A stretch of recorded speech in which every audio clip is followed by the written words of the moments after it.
Ruffles और फ्लाउंस। Next variation पे चलते हैं।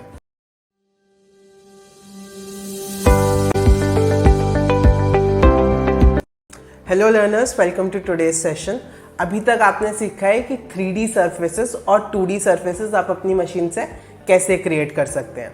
जो 3D सर्फेसेस आपने सीखे वो थे हमारे पिनटक्स और प्लीट्स। अब हम प्लीट्स की आगे नेक्स्ट वेरिएशन पे चलते हैं जो होते हैं हमारे रफल्स और फ्लाउंस।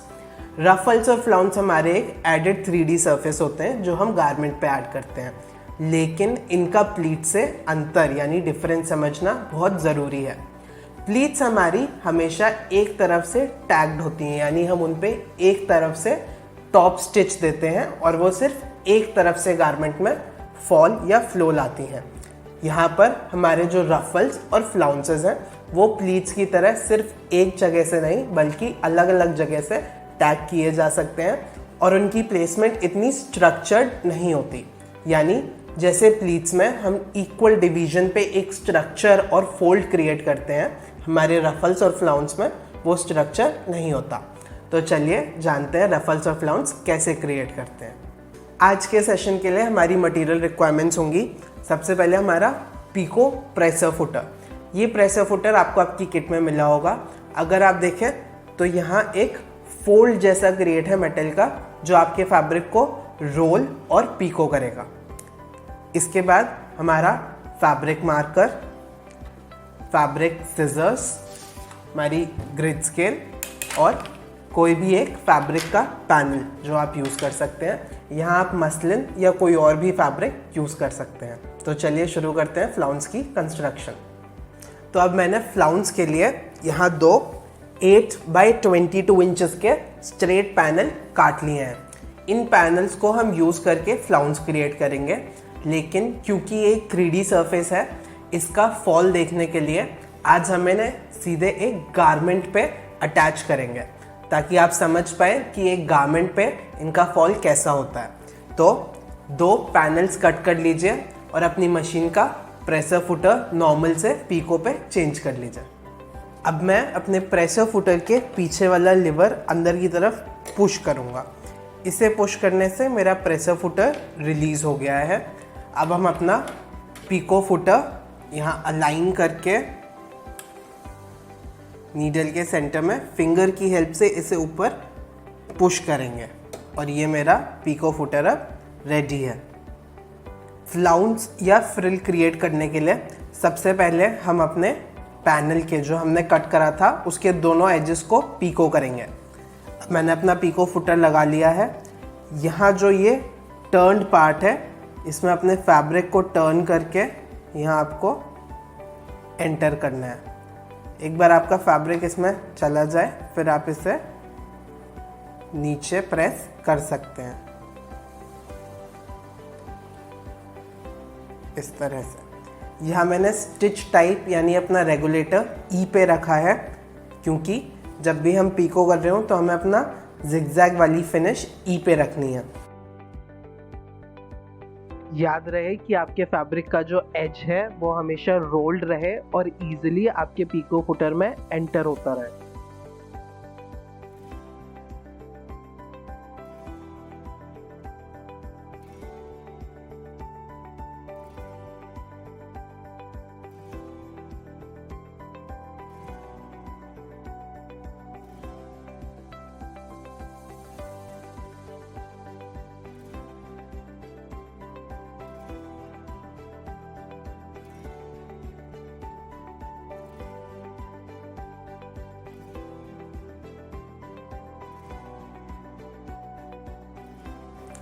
तो अब मेरे दोनों पैनल्स पीको होके रेडी हैं।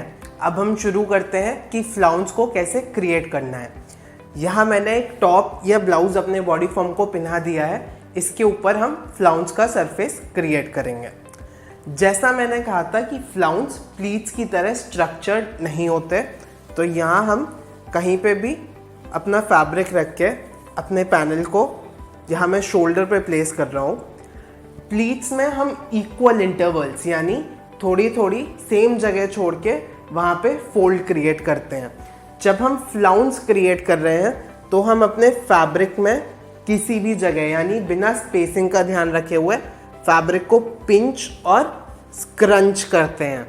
इस तरह से जब हम एक स्क्रंच करके सरफेस डेवलप करते हैं तो इसे हम फ्लाउंस कहते हैं।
तो अब ये मेरा फ्लाउंस यहाँ क्रिएट हो गया है एक साइड पे मेरे गारमेंट के। जैसा आप देख सकते हैं यहाँ किसी भी तरह की प्लीट फॉर्मेशन नहीं है, यहाँ एक रैंडम स्क्रंच क्रिएट किया गया है फैब्रिक में, यानी फैब्रिक को गैदर यानी इकट्ठा किया गया है एक पर्टिकुलर वे में। ये होता है हमारा फ्लाउंस। अब हम चलते हैं इसकी स्टिचिंग पे।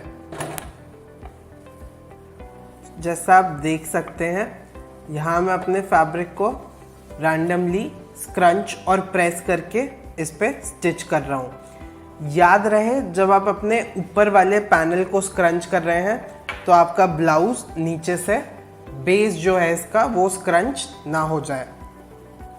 तो अपने बेस को फ्लैट रखते हुए ऊपर से अपना पैनल स्क्रंच करके हम यहाँ एक फ्लाउंस क्रिएट कर रहे हैं।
तो अब मेरा ब्लाउज स्टिच हो गया है। यहाँ आप देख सकते हैं मेरी फ्लाउंस स्टिच होने के बाद किस तरह से दिखाई दे रही है।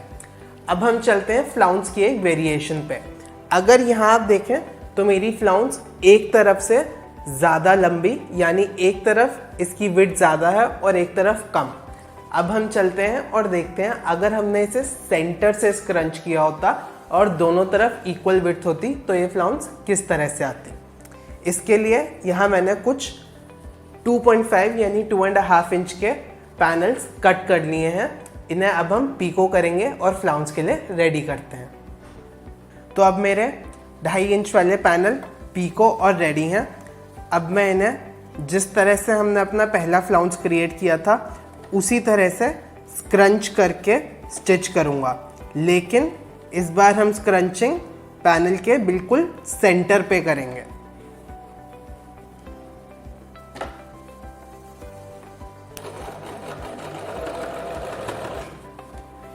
ध्यान रहे कि आपका नीचे बेस फैब्रिक आपके पैनल के साथ क्रंच नहीं हो रहा है और बिल्कुल फ्लैटली लेड है।